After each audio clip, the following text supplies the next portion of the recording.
तो दोस्तों स्वागत है आपका हमारे यूट्यूब चैनल पे। आज हम लोग कक्षा 10 के साइंस के कुछ ऑब्जेक्टिव क्वेश्चन करने वाले हैं। तो चलिए शुरू करते हैं। आज का पहला क्वेश्चन है, प्रकाश के अपवर्तन का नियम किसने प्रतिपादित किया? ऑप्शन ए है न्यूटन, बी है स्नेल, सी है आइंस्टीन और डी है गैलीलियो। देखिए, प्रकाश के अपवर्तन के टोटल 2 नियम होते हैं।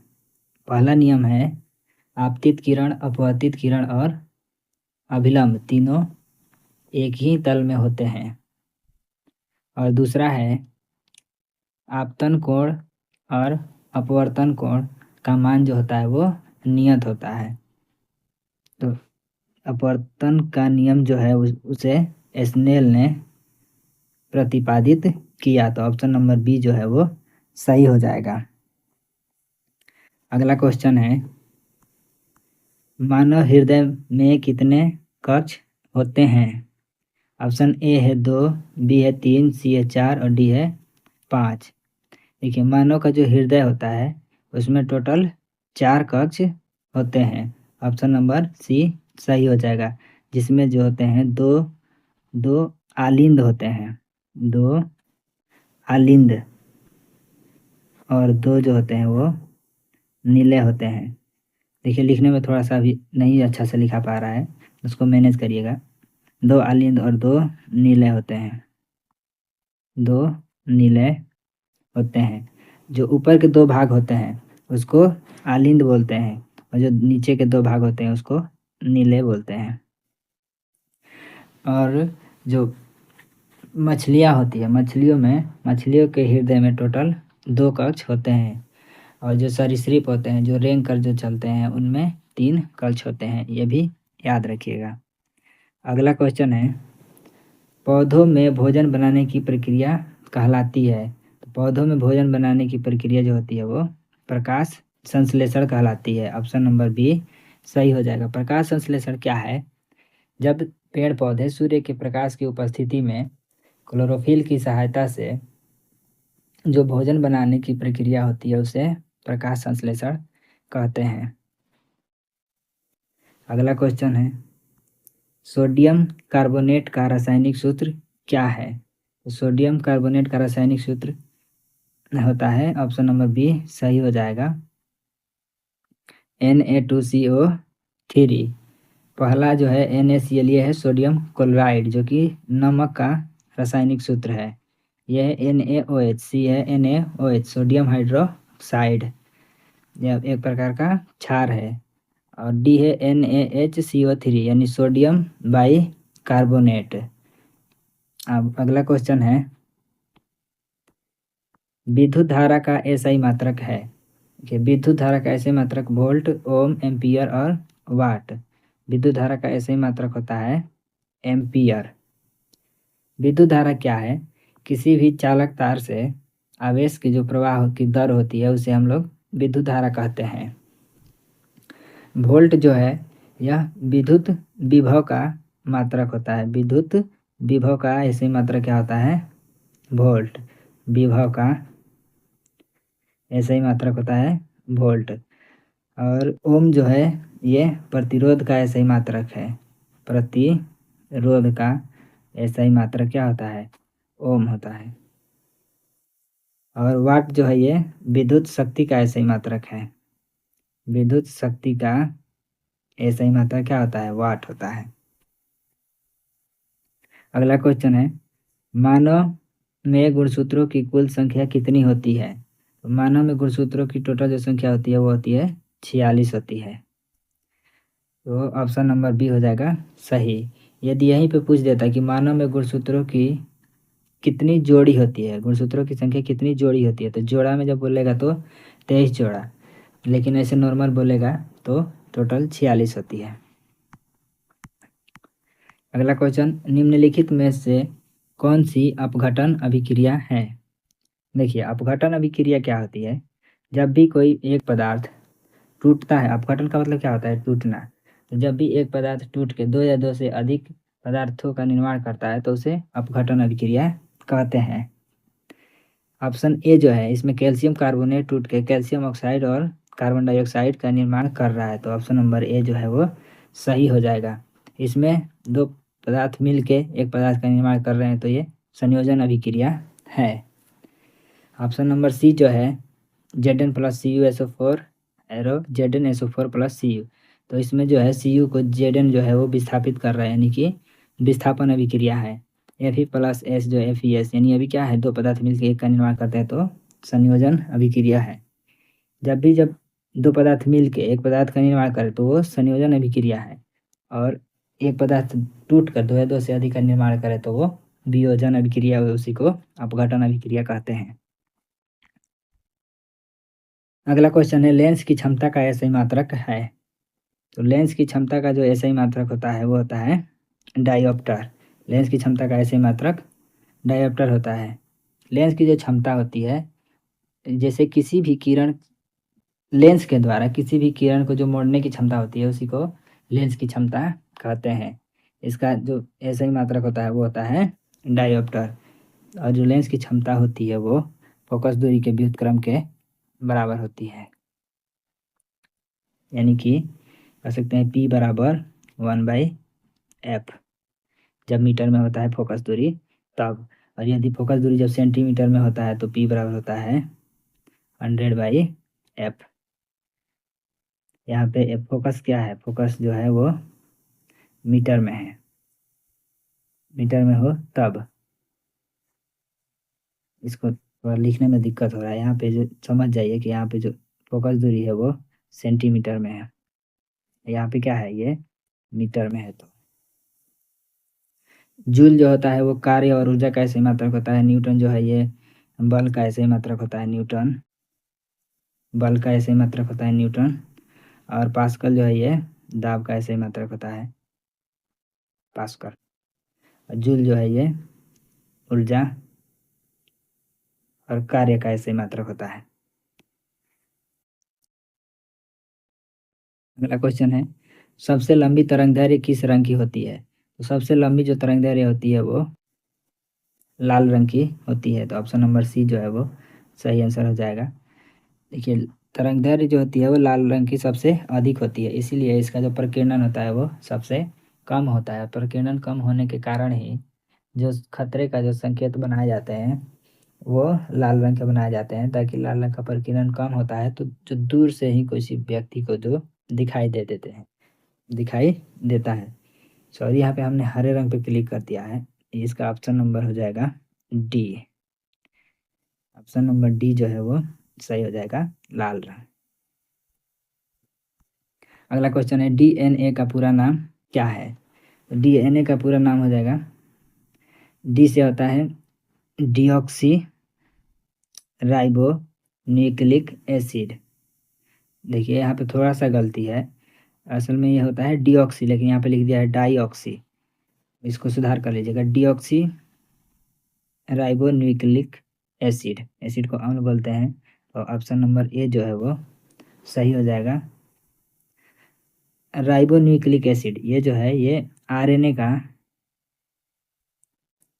पूरा नाम क्या होता है, तो राइबो न्यूक्लिक एसिड।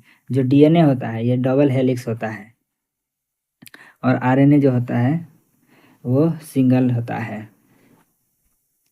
और जो डीएनए का डबल हेलिक्स मॉडल जो दिए थे वो दिए थे वाटसन और क्रिक ने दिया था, डीएनए का डबल हेलिक्स मॉडल। पारिस्थितिक तंत्र में उत्पादक कौन होते हैं। तो पारिस्थितिक तंत्र में उत्पादक जो होते हैं वो होते हैं हरे पौधे, पारिस्थितिक तंत्र में उत्पादक होते हैं। ऑप्शन नंबर सी सही हो जाएगा। उत्पादक इसलिए होते हैं क्योंकि हरे पौधे जो होते हैं वो प्रकाश संश्लेषण के माध्यम से अपना भोजन स्वयं बनाते हैं, इसीलिए इन्हें उत्पादक कहा जाता है। और हरे पौधे को शाकाहारी खाते हैं तो इनको क्या बोलते हैं, प्राथमिक उपभोक्ता। ये जो है इसको प्राथमिक उपभोक्ता कहते हैं। जैसे कि खरगोश हो गया, गाय हो गई, बकरी हो गई, ये सभी शाकाहारी होते हैं, प्राथमिक उपभोक्ता हो गया। और जो शाकाहारी जीव होते हैं उनको मांसाहारी खाते हैं तो इसको द्वितीयक उपभोक्ता कहते हैं। और कवक जो होता है ये क्या है, ये अपघटन करता होता है, यानी जब जीव मर जाते हैं तो उनको अपघटित करते हैं, उसे अपघटन करता कहते हैं। जैसे कि कवक हो गया, जीवाणु हो गए, ये सभी क्या होते हैं, अपघटन करता होते हैं। अगला क्वेश्चन है, निम्नलिखित में से कौन अम्ल है? NaOH सोडियम हाइड्रोक्साइड है, CaO HCl हाइड्रोक्लोरिक अम्ल, CaO कैल्शियम हाइड्रोक्साइड और अमोनियम हाइड्रोक्साइड। तो इसका सही आंसर हो जाएगा HCl जो है हाइड्रोक्लोरिक अम्ल है। हाइड्रोक्लोरिक अम्ल हमारे पेट में अमाशय में पाया जाता है। और अम्ल जो होते हैं, अम्ल का pH मान जो होता है वो 7 से कम होता है। जैसे कि मान लीजिए ये हो गया स्केल, तो यहाँ पे हो जाएगा 0, यहाँ पे हो जाएगा 7, यहाँ पे हो जाएगा 14। स्केल pH स्केल पे 0 से लेकर 14 तक होता है। तो 0 से 7 तक जिसका pH मान है तो वो क्या होता है? अम्ल। और 7 से 14 के बीच है जिसका pH मान वो क्या होता है? तो क्षार। उसे हम लोग क्षार बोलते हैं। जितना इधर कम आएगा, 0 की तरफ pH मान आएगा तो उसे प्रबल अम्ल बोलते हैं। और जितना 14 की तरफ जाएगा, 7 से 14 की तरफ जाएगा तो उसे हम लोग प्रबल क्षार बोलते हैं। जैसे HCl है तो HCl क्या है? प्रबल अम्ल है। सोडियम हाइड्रोक्साइड जो है वो प्रबल क्षार है। विद्युत प्रतिरोध का SI मात्रक है। विद्युत प्रतिरोध का SI मात्रक है, ऑप्शन ए है वोल्ट, बी है ओम, सी है वाट और डी है एम्पियर। विद्युत प्रतिरोध का SI मात्रक होता है ओम। तो प्रतिरोध क्या होता है? प्रतिरोध जैसे कि कोई जो धारा का विरोध करता है, जैसे किसी चालक में धारा प्रवाहित होती है तो उसका जो विरोध करता है उसी को क्या बोलते हैं? प्रतिरोध कहा जाता है। और वोल्ट को जो ऊपर हम बता ही चुके हैं, या नहीं बताए होंगे, तो वोल्ट जो है वो विद्युत विभव का SI मात्रक है, विभव। और वाट जो है वो विद्युत शक्ति का SI मात्रक है। विद्युत शक्ति का SI मात्रक जो होता है वो वाट होता है। और एम्पियर जो है ये विद्युत धारा का SI मात्रक है। देखिए ये हाथ से लिख रहे हैं इसीलिए थोड़ा सा दिक्कत हो रहा है, लोग मैनेज करिएगा इसको। आगे से वीडियो बनाएंगे तो अच्छे से लिखेंगे। विद्युत धारा का SI मात्रक होता है एम्पियर। अगला क्वेश्चन है, मेंडल ने अपने प्रयोग किस पौधे पर किए थे? मेंडल ने जो अपने प्रयोग किए थे वो किस पे किए थे? तो मटर के पौधे पर किए थे।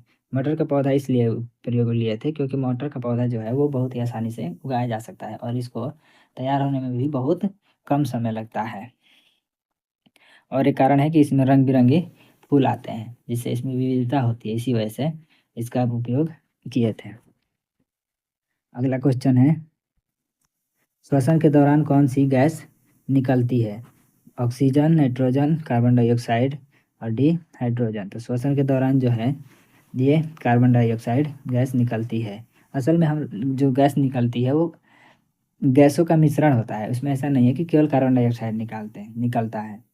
लेकिन इसमें उस तरीके से नहीं दिया है गैसों का मिश्रण, तो इसीलिए ऑप्शन नंबर सी जो है वो सही आंसर हो जाएगा। हमारे वायुमंडल में सबसे अधिक कौन सी गैस पाई जाती है? तो नाइट्रोजन पाई जाती है 78%। ऑक्सीजन जो है ये लगभग 21% के आसपास पाई जाती है। कार्बन डाइऑक्साइड की बात करें तो ये 0.03% होती है। अगला क्वेश्चन है, मानव शरीर की सबसे छोटी रक्त वाहिनी कौन सी है? ए है धमनी, बी है शिरा, सी है केशिका और डी है महाधमनी। तो इसका सही आंसर हो जाएगा केशिका। केशिका जो है यही क्या है? हमारे शरीर की सबसे छोटी रक्त वाहिनी कौन सी है? तो केशिका है। ऑप्शन नंबर सी सही हो जाएगा। धमनी की बात करें, धमनी जो होती है हमारे शरीर में शुद्ध रक्त का परिवहन जो होता है वो धमनी के माध्यम से होता है। शुद्ध रक्त का मतलब होता है कि जिसमें वैसा रक्त जिसमें ऑक्सीजन मिला हुआ हो, यानी कि जो रक्त हृदय के से पंप होकर हमारे शरीर में जाता है वो क्या होता है? शुद्ध रक्त होता है, उसमें ऑक्सीजन मिला हुआ होता है। और सीरा जो होता है उसको अशुद्ध रक्त बोला जाता है, जो हमारे शरीर के विभिन्न सिरा रक्त वाहिनियों द्वारा जो हृदय में रक्त पहुंचता है उसे क्या कहते हैं? या वैसी रक्त वाहिनियाँ जो शरीर के विभिन्न भागों से रक्त को हमारे हृदय में पहुंचाती है उसे सिरा बोलते हैं। सिरा में अशुद्ध रक्त बहता है। अशुद्ध रक्त का मतलब क्या है? कि उसमें ऑक्सीजन नहीं मिला होता है। जब उसमें ऑक्सीजन मिल जाता है तो वही रक्त क्या होता है? शुद्ध हो जाता है। अगला क्वेश्चन है, अवतल लेंस किस किस प्रकार का लेंस है? तो अवतल लेंस जो है ये एक तरीके का अपसारी लेंस है। ऑप्शन नंबर सी हो जाए, ऑप्शन नंबर बी जो है वो सही हो जाएगा। अपसारी लेंस क्यों है? देखिए लेंस दो प्रकार के, एक होता है अभिसारी और एक होता है अपसारी। अभिसारी का मतलब होता है कि वैसे लेंस जो किरणों को किसी एक जगह पे संकुचित करता है। संकुचित करने का मतलब एक जगह पे केंद्रित करता है, उसे हम लोग अभिसारी बोलते हैं। और अपसारी का मतलब होता है जो किरणों को फैला देता है, उसको क्या बोलते हैं? अपसारी लेंस बोलते हैं। तो अवतल लेंस जो है वो किरणों को फैला देता है, इसलिए यह अपसारी है। अभिसारी बोले तो उत्तल लेंस जो है वो अभिसारी लेंस है। इसी तरह यदि दर्पण में बोले तो दर्पण में क्या होता है, वो इसका उल्टा हो जाता है। उत्तल इसमें अभिसारी है तो दर्पण में क्या हो जाएगा, अवतल जो है वो अभिसारी हो जाएगा और उत्तल जो है वो अपसारी हो जाएगा। ये याद रखिएगा, ठीक है। ये दर्पण है, ये दर्पण, दर्पण। तो अवतल दर्पण कैसा होता है?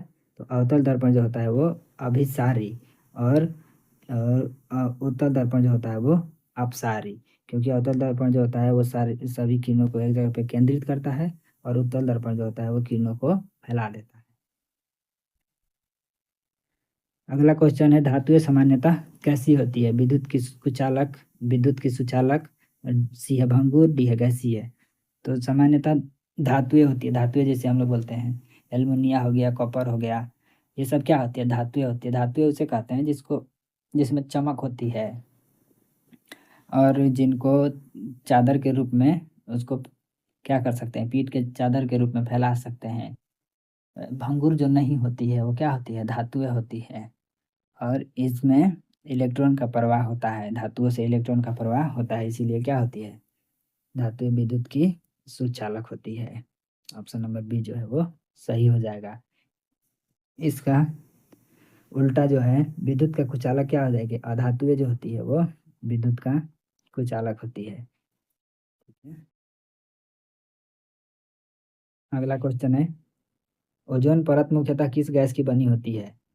तो ओजोन परत जो होती है वो O3 यानी ओजोन के ऑक्सीजन के 3 अणुओं से मिलकर क्या बनता है? ओजोन परत बनता है। और ओजोन परत जो है, ओजोन परत हमारे वायुमंडल में समताप मंडल में पाया जाता है। टोटल 5 मंडल होते हैं, वायु की जो परतें होती है वो 5 मंडल होती है। उसमें जो समताप मंडल होता है उसमें ओजोन परत पाया जाता है। और ओजोन परत जो है सूर्य के प्रकाश से आने वाली किरणों से हमारी रक्षा करता है, डायरेक्ट नहीं आने देता है। क्षण के ओजोन परत से क्षण के परावैंगिक किरणें पृथ्वी तक पहुंच पाती है। यदि ओजोन परत जो है वो पतला हो जाएगा तो मानव में विभिन्न प्रकार के त्वचा से संबंधित रोग होने की संभावना बहुत बढ़ जाती है या हो जाती है। त्वचा का कैंसर जो है वो परावैंगिक किरण के कारण ही होता है। अगला क्वेश्चन है, चिपको आंदोलन का मुख्य उद्देश्य क्या था? देखिए, चिपको आंदोलन जो है इसका मुख्य उद्देश्य जो था वो था वन का संरक्षण। इसका ऑप्शन नंबर बी सही हो जाएगा। चिपको आंदोलन उत्तराखंड के चमोली जिला में 1973 ईस्वी में एक आंदोलन हुआ था, जिसमें लोग जो हैं वो वन को बचाने के लिए पेड़ों से चिपक जाते थे, ताकि कोई भी जो अधिकारी है वो पेड़ को न कटवा सके। इस प्रकार लोगों ने पेड़ों से चिपक चिपक करके पेड़ों की रक्षा की थी, इसलिए यह वन संरक्षण से संबंधित है। और इसके जो मुख्य नेता यदि पूछेगा तो मुख्य नेता जो थे वो थे सुंदरलाल बहुगुणा थे। ठीक है। और गौरा देवी भी जो है वो भी चिपको आंदोलन से ही जुड़ी हुई है। हुआ ऐसा था कि पुलिस ने जब पुरुषों को गिरफ्तार कर लिया था तो कुछ महिलाएं जो हैं वो सामने आकर पेड़ों की रक्षा के लिए पेड़ों से चिपक गई थी। तो उसी में से एक थी गौरा देवी। तो ठीक है, आज के लिए इतना ही। मिलते हैं नेक्स्ट वीडियो में। धन्यवाद।